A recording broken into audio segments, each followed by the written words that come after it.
Good morning, Lumen beings. Happy GITA morning. It's comes around pretty fast, doesn't it? Then we get Vinny online this morning straight away. That means I would, if I were to guess something, I would say that each one of you showing up is bringing so much light and love to people on the planet. Yeah, because it's energy. It's energy and an intention of why you're here. That makes all the difference in the world, whether you're on a stream like this or something else. It's our energy that paves the way or shuts the doors. Or, but I love that chant of Yogananda, that who's in my temple, all the doors do open themselves, all the lights do light themselves, all the doors do open themselves, and darkness like a dark bird flies away. So we're like, all the doors are open, my dears. All the doors are open, all the lights are shining.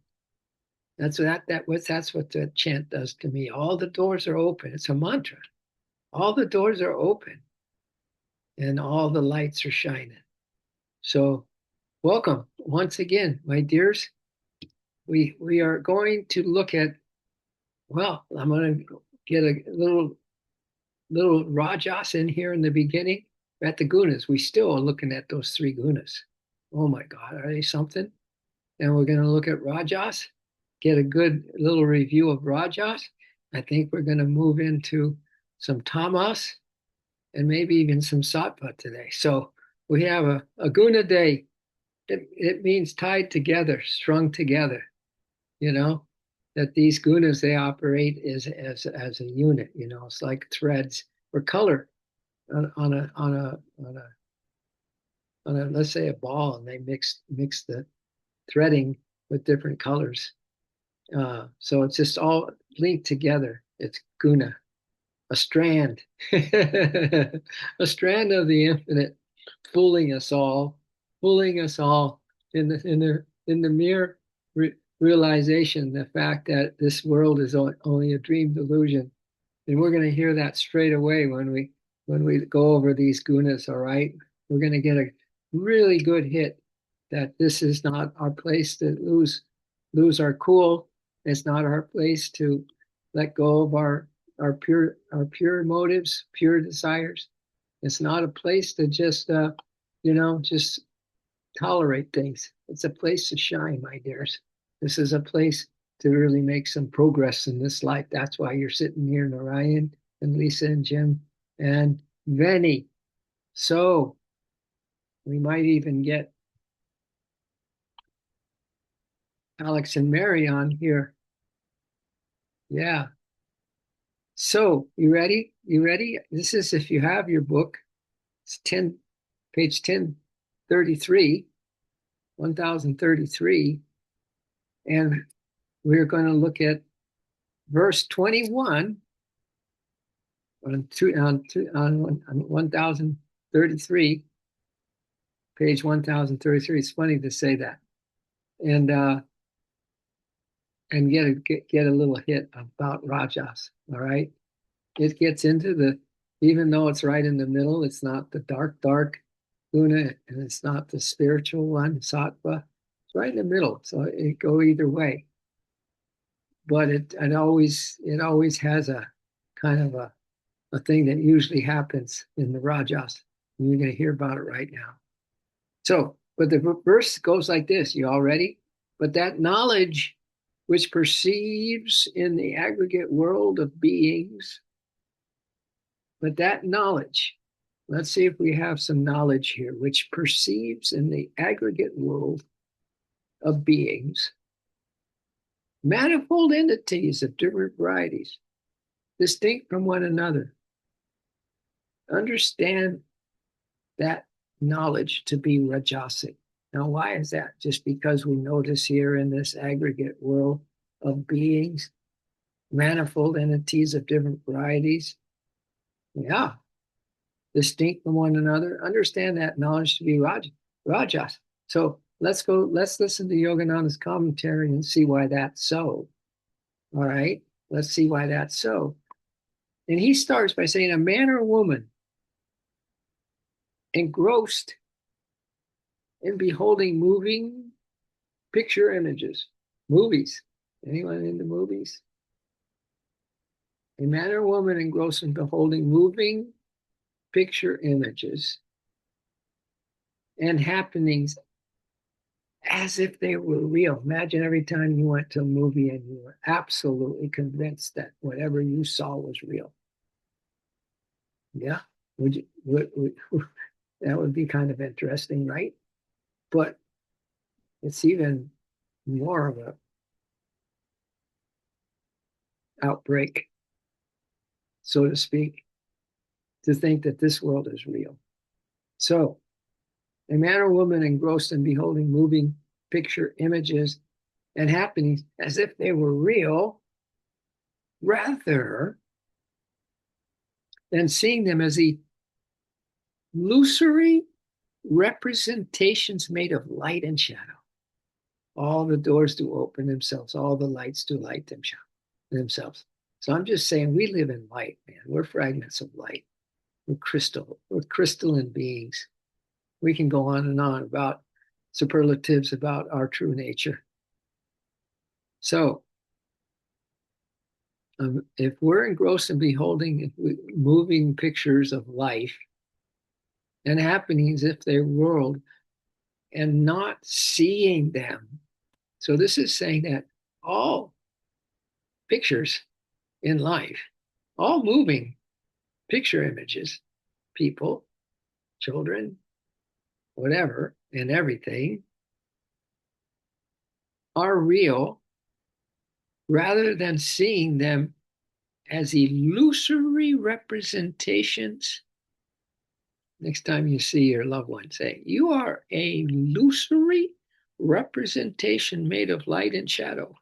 And maybe that wouldn't go over so good. All right. Well, if whoever you do ever have that you know that assumption that they're real, this is a good thought. You have engaged your understanding. If we think this outer world is real and the people are real, and we forget completely that they are illusory representations made of light and shadow, that includes you and me, Penny. We have engaged our understanding in fascination with delusive, restless motion. He goes right down to the heart of it, right? He's not even saying there's certain times or that we can kind of fake it and whatever. But no, this is just like flat how it is in this Rajas energy coming from Divine Mother, right? Forced upon us more or less, and we don't even know it. And when you're like little puppets of hers, and each guna affects how you're going to move about cabin today as a puppet of Divine Mother. The only reality here is her output of this Maya, of this illusion, right? It's her. It's her. So if we get up close personal with her, we snuggle up with her, we're fine. That's one way to take care of life, my dears. As Yogananda said, Divine Mother, I'm thy little babe, thy helpless babe.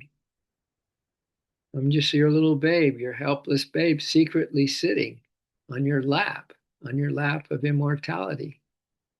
And then he goes on to say, and I'll steal my way to heaven, secreted on your lap.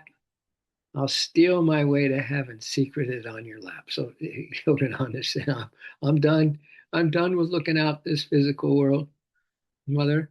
I'm just gonna just hug into you, and just let you carry me, you know, yeah, carry me on your lap of immortality. I'm gonna let you take care of me now. I'm done with the thinking these movies are real. Yeah, really consider this morning. This is just Rajas, my dears. It can be pretty delusive, obviously. Yeah, and keep us fascinated with delusive, restless motion and fascinated. with all the scenes going on. All just yeah, there's the varieties there. Yeah, that's why the quote from Krishna was about if we hold in this aggregate world of beings manifold entities of different varieties. Oh my God, yeah, this is a variety show for sure. A variety illusion show, distinct from one another. Understand that knowledge to be rajasic. So Yogananda goes on to comment about this one verse I just said. The consciousness of a man or woman similarly engrossed in the delusive appearances and activities of the world. Delusive appearances and activities of the world. It's like, wow, what a delusion. You know, that Yogananda said that God's delusion, his Maya, his illusions are so powerful that even he shudders at the very thought of them. These gunas that we're talking about today. So the consequences or the consciousness of men or women or both and both similarly engrossed in the delusive appearances and activities of the world. Just take one thing that you're worried about in this world that you're maybe hot and bothered by, you know. You're just you're in kind of flat. Your energy's flat. You're worried or you're anxious. Take that one thing right now and just smoke it. Just blast it with the truth, my dears. That it is just a delusive appearance. It's just a delusive appearance. Yeah. And you're fascinated with delusive, restless motion about it, right? Instead of perceiving this particular little part of your life, and I'm trying to make it this, user friendly, what we're talking about, whatever it is that you just decided that you're going to, just blast it with the truth right now. So you'd be perceiving their divergent separateness. So if you're able to pull this off with this one thing that's in your mind right now about something that's making you anxious, or at least it's on your to-do list and you're not quite sure about something, you know what I'm saying.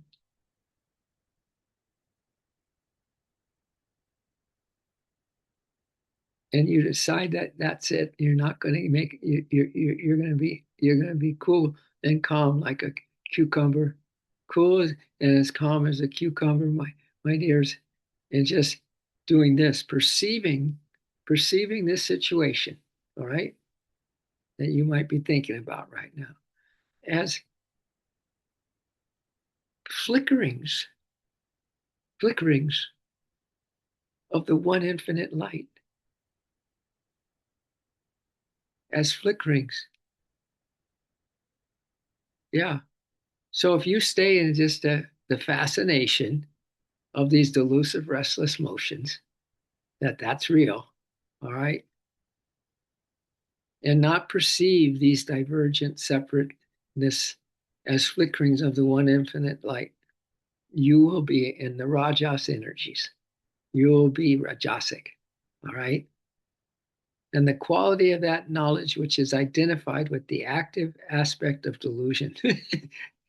And so basically, the rajas is that quality of the knowledge of these gunas, which is identified with the active aspect of delusion, inherent, many, in Earth's infinite variety of beings. So we're all caught up in this. That's why we got to have mercy on this world. Have mercy on what's going on.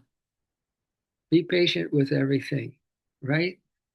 Listen to well, come to Gita. I was going to say, good job. Come to Gita and get a good fill up. Fill up the tank of wisdom and clarity, and getting down to just keeping life so simple, right? It gets simplified when what if you really were, you know, blessed because of your focus and your dedication to practice the practices that go along with only looking at the reality in these terms, these divergent separatenesses of every all the objects, all the people, all the scenes, all the movies that are moving around, the restless movies of ordinary existence, my dears. Can you imagine that if you could just see that as the flickerings of the one infinite light? That would be a nice way to have a good high advantage, a viewpoint in a rajas, still stuck in a rajas guna, because it doesn't give you the preview of what the sattvic is. All right. Okay. So the quality of that knowledge, which is identified with the active aspect of delusion. So you are actively fascinated with delusion. What it means. Actively. Actively. That's rajas.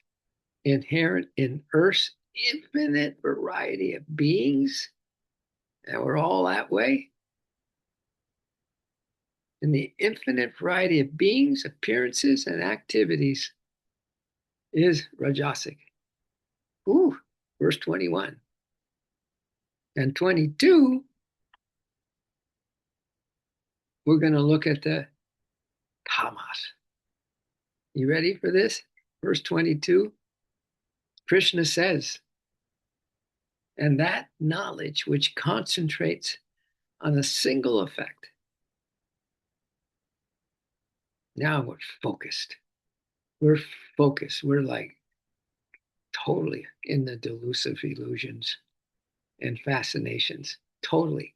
100%. It's a single effect. We're concentrating on it.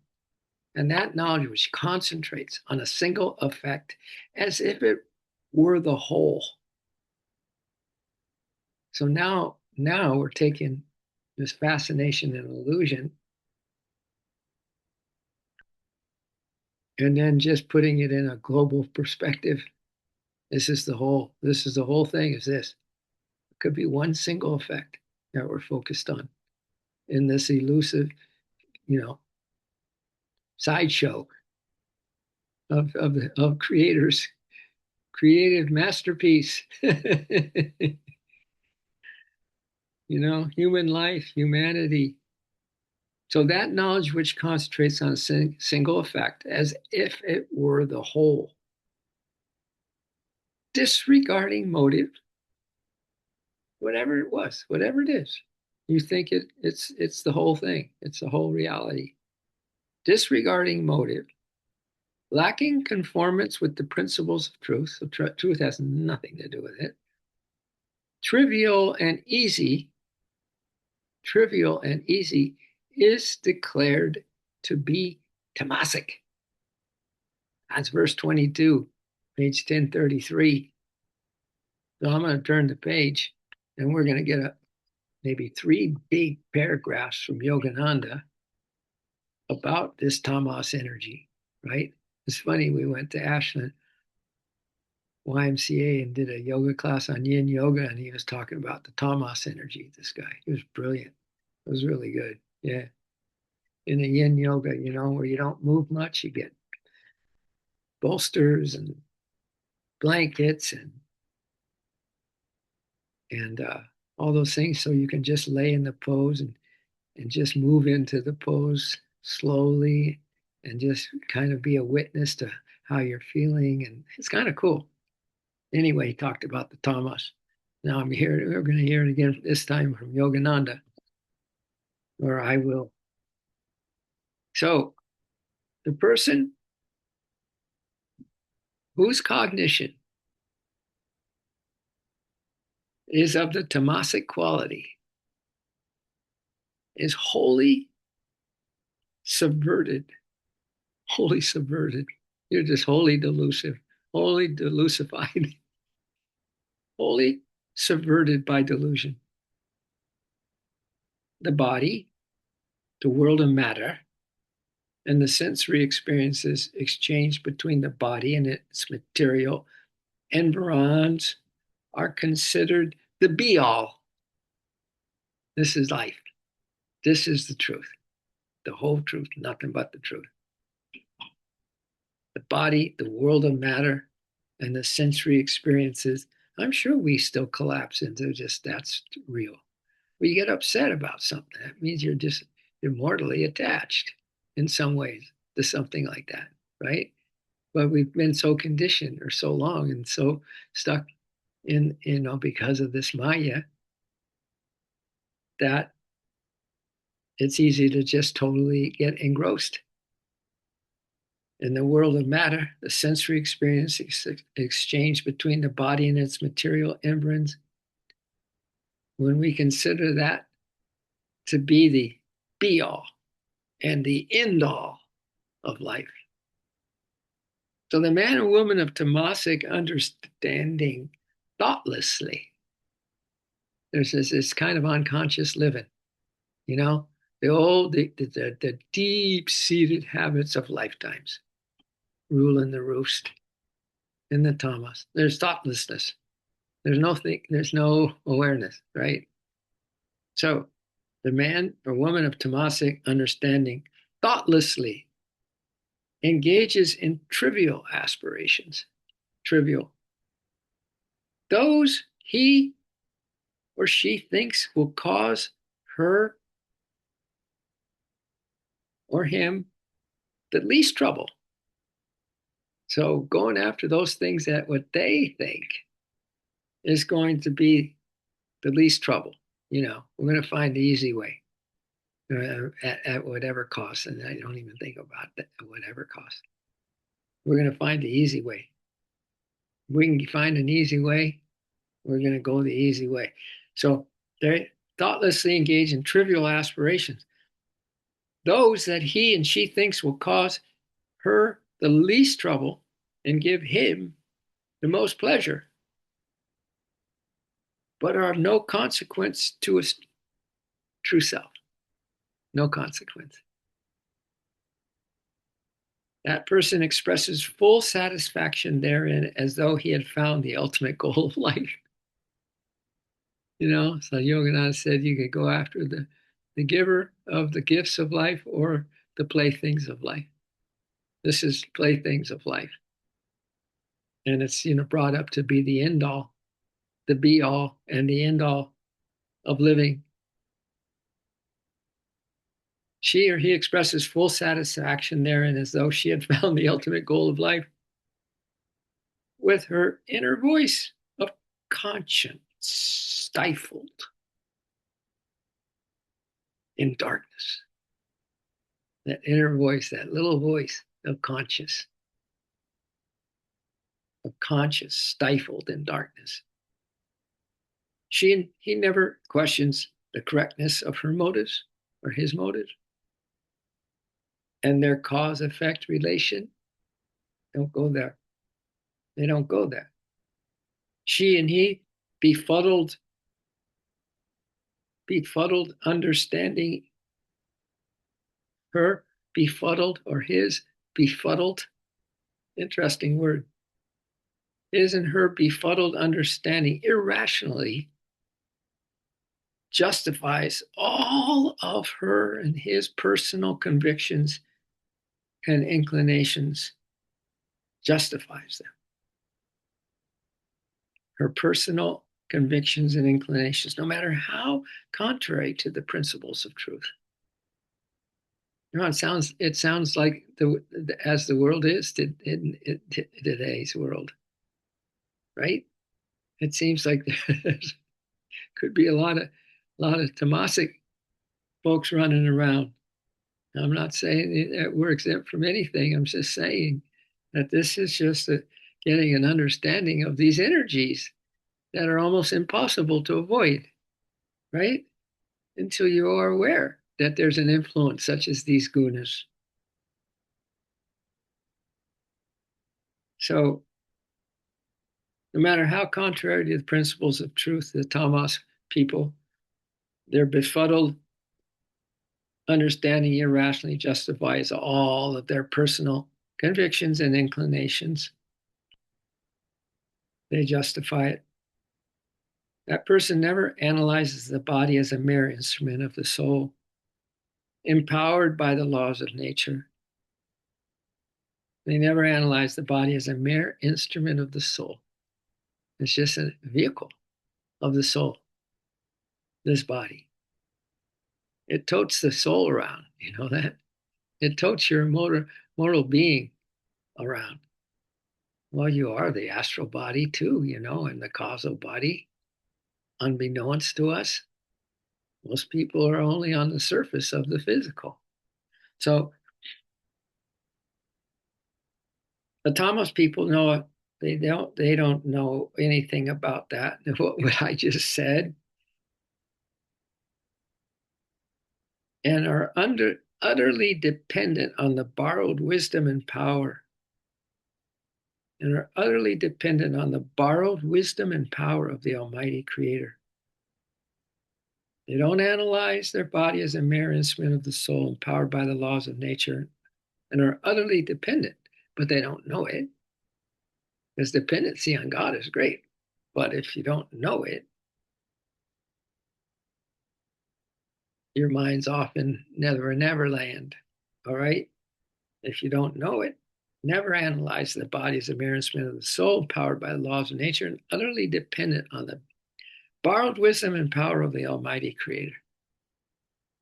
So we have probably very little gratitude going on about the miracle of life, right? So rather, Tamasic perception views the body and the perceived need to justify its preferences and demands as the one principal effort that is the whole reason for existence. Huh? That's pretty.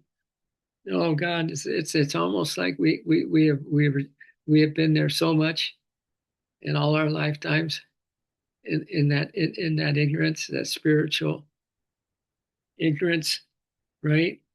So you can't really take it personally at all, or feel wrong or right about it, because it's just a global phenomena. These illusions, these three gunas, my dears, that operate creation. Dang!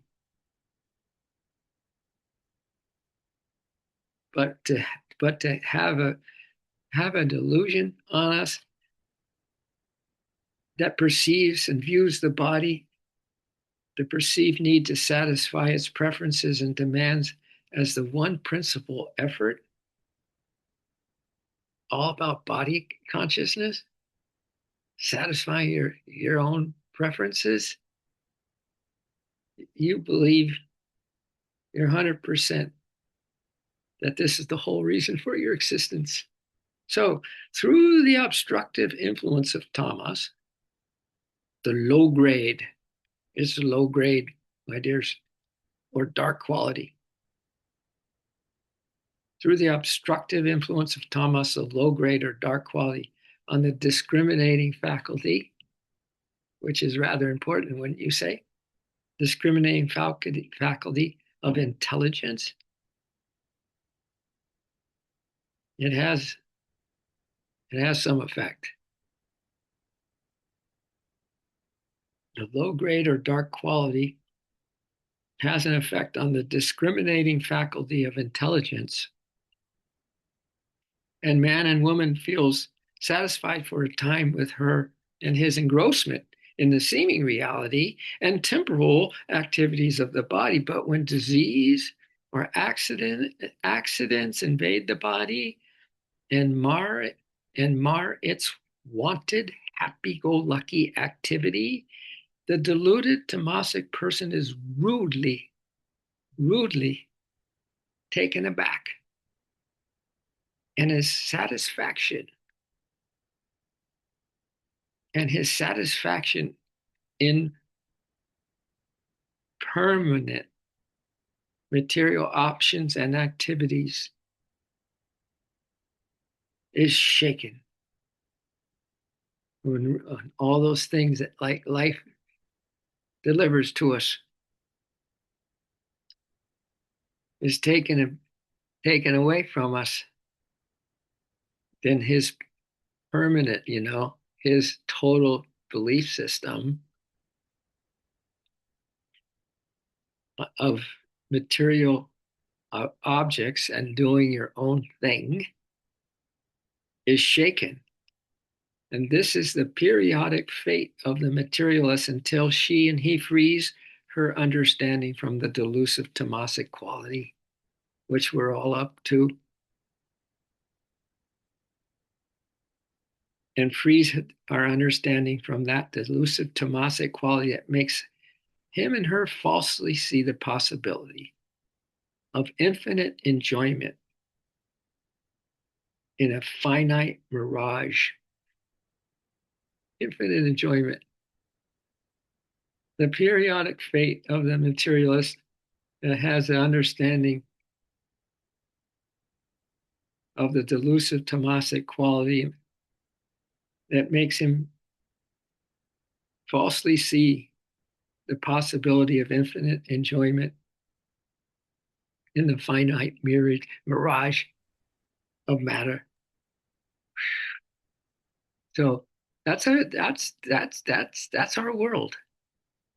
And we can sit here now and just receive a breath, breathe it out, come back into your presence, the holy presence that you are in truth, the real enjoyment that you are in truth, the joy factor, the love, the infinite love factor, the God presence factor, that every drop of this movie house is a mirage, is an illusion. So that is the tamas effect. The tamas effect. We just heard about the rajas effect, which is total fascination, building up for a downfall into the tamas if we're not careful, because of that delusive fascination in these outer things, and just the body, just the normal, another normal day, my dears, another day on planet Earth, another day in the 3D, HD, heavy delusion. So, anyone up to, I think this next one has to be sattvic. Yeah, the verse 23. Now, unless you want to hear some better news, but maybe this wasn't bad news for us. Maybe it's just a little recall and a little remembrance. That's all. That this is such a powerful delusion that even God shudders at the very thought of it. So puts us on our A game, right? Maybe it gets us excited about the A game. And let's listen to what the A game seems like. What the Sattvic Guna is inviting us to be, all right? Or influences us to be, I should say. So, verse 23, that action which is divinely directed. So now we're divinely directed. We're on course, my dears. That action which is divinely directed, which is performed in a state of complete non attachment. So, this is a complete opposite of attaching ourselves and saying, this is the end all, this is life, this is existence, right? Which is a big, you know, well, what do they call belief system? A BS system. Yeah, a BS system. We can be fooled like that. But this quote now, this Krishna verse 23, that the action which divinely directs us, which is performed in a state of complete non-attachment. So we've already decided that this world is a complete hoax. Goes along with what people say, fake news and all this. In some ways, it's true, right? From a certain perspective, it's true. So, which is performed in a state of complete non attachment, divinely directed, without attraction or repulsion. So it doesn't matter if you the likes and the dislikes, the twin snares, as it says in the Bhagavad Gita, the twin snares. Either one can bring you into a whirlwind of a lower chakra. Well, I was going to say, but a lower guna. The action which is divinely directed, performed in a state of complete non-attachment. Here we go. This is us, gang. Without attraction or repulsion, and without desiring the fruits of action, is said to be sattva. So it's what did we have so many streams on renunciation? Went on for months. Just this is pure renunciation, and it's not just for monks and so-called holy people. Renunciation. It's built into the equation of how we're going to, lift ourselves through God's grace and our super soul powers, let's say, and our complete surrender to God, right? As the doer, and Divine Mother as the doer of her amazing grace to help us with all of this, that we can have a sattvic, we have a major, major sattvic influence in our lives, my dears. And just following Yogananda's teachings, just following the best you can of what you understand his teachings to mean to you, right? Yeah, it's up to you, because we could go from a tamas perspective. We could go in and out of the rajas at times, fascinated by the material world, and then we could be completely fooled by that tamas. But let's hear what Yogananda says about this. Verse 23, that we're divinely directed, we, we which is performed in a state of complete non-attachment, without attraction or repulsion, and without desiring the fruits of action, is said to be sattva. All right? Look at that. I think life would be simpler, wouldn't it? And a little more enjoyable, or a lot more enjoyable, right? Huh? Maybe put a smile on our face. I'm walking along yesterday, and I go, it's so easy not to be smiling. But if you do smile, it makes all the difference in the world. And I was thinking in terms of, yeah, and the joy factor, is it alive in me right now, or what am I doing? What guna has got me? So it's easy to you could have guna games. Which guna is affecting me now, and what powers can I put into the situation now? What awareness, let's say, what different mindset or heart set and all that. What devotion can I put into the situation that turns it all around, and I'll be more sattvic. Wow. So the guna games, the guna games, my dears. Wow. 738. No, really? So let's just see what Yogananda says. Now, this is paragraphs. This is 2 pages of the sattvic. So we got good news coming up for the rest of this stream, my dears, and next week. Yes, we do. And actually, we always have good news. We always have good news. Now that we know that this universe is run by a motion picture show, like a movie, and it's not real at all. So we don't have to get up close and personal and all uptight about it. So, but now begins, Yogananda said, the explanation of the relationship of the threefold qualities. Now begins. So this is chapter 18, our final chapter in the God Talks to Arjuna, right? And now we're going to understand that why the gunas is, set back in this ending chapter, because it's going to explain the relationship of the threefold qualities, sattva, rajas, and tamas, of its relationship to karma or action. So, you get out of life what you put into life. There's no way karma has its effects, no matter what we say or do. So we're going to see the relationship of the threefold aspects, qualities, the gunas, the strands, of sattva, rajas, and tamas, how it affects karma and action. Most individuals, Yogananda said, unskilled in the art of action. Yogananda's teachings is all about school of life. It's a divine life school. It's a school of it's a school of life, right?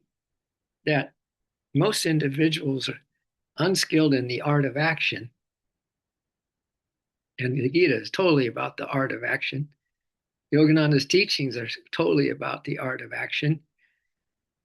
Work with their senses if they're not skilled in the art of action. They work with their senses, mind, and reason that are contaminated by attachment and desire. Contaminated. Failing to comprehend the purpose of ideal action.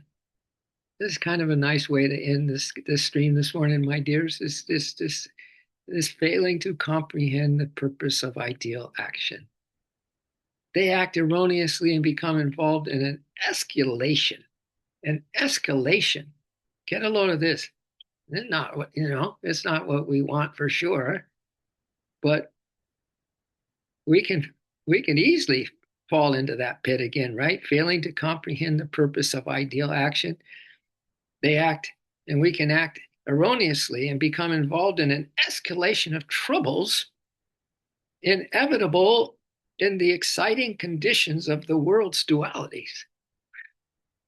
Failing to comprehend the purpose of ideal action, we can act erroneously and become involved in an escalation of troubles inevitable in the exciting conditions of the world dualities, depending on the guna that you want to have going on, influencing you, right? So, having heard that, I think it's a good reflection to hear that we need to, once again come back to the ABCs of spiritual living, the art of living, and be super mindful and be super mindful. And again, maybe make it a game, the guna games. Which guna am I living in right now? What's affecting me to feel kind of down and out? Why aren't I smiling? Why not be filled with joy at this moment, right? Then you can just kind of have a game and say, oh, it's that guna. That might have an influence on you. Awesome class today. Always exactly what I need to hear. I know, Ben, me too. That's why we're here. That's why we're brothers.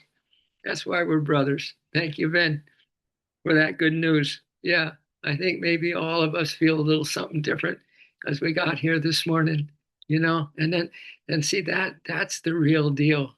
Just coming to a Gita stream, coming to listen to and get in Yogananda's, frequency and these words that there's many translations of this Bhagavad Gita, but I don't know, man. I think we found our pure gold and and the greatest blessing we could ever have in an incarnation.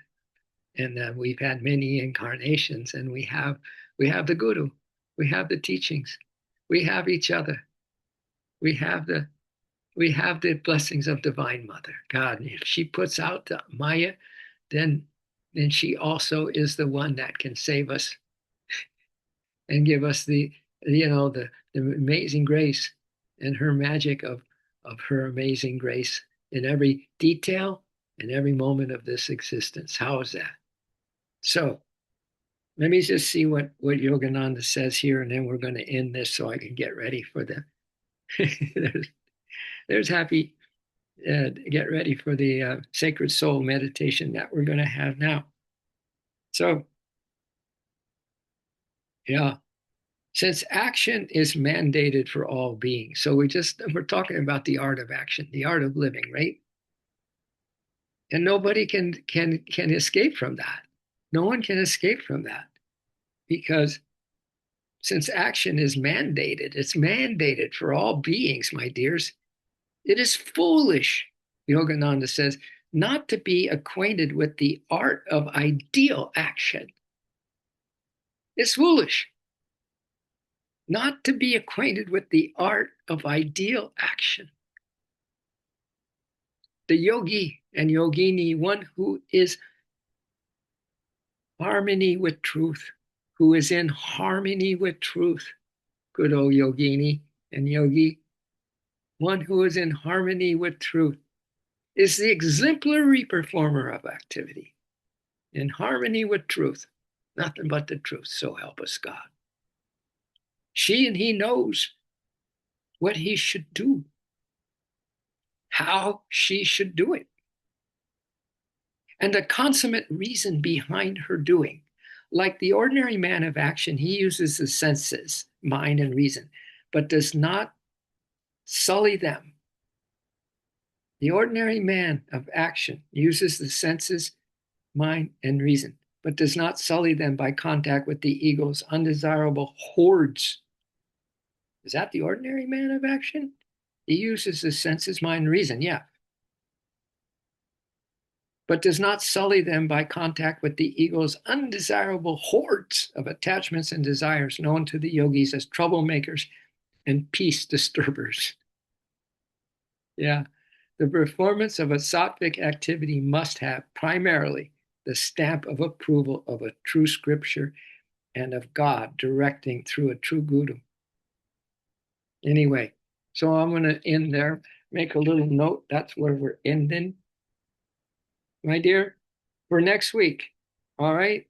We're going to get more into this ideal art of living, this ideal art of action, right?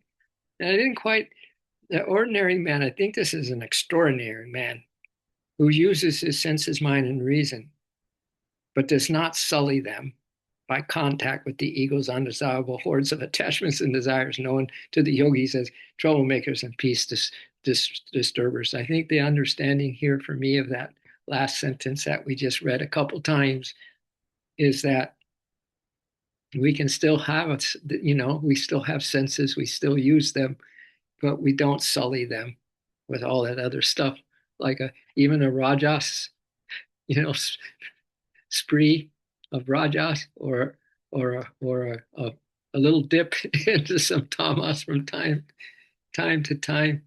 We don't sully even our use of the senses and all that to get involved in all that. So anyway, so that's our stream, my dears. Thank you for coming on. Love you more, and good to have you here. Blessings galore to you, my dears. May the Om continue to bring you home. May the Om continue to bring you home, my loves. All right. Thank you. Love you. Thanks for coming on. It makes all the difference in the world. We have had a big influence on our world today. It's all energy.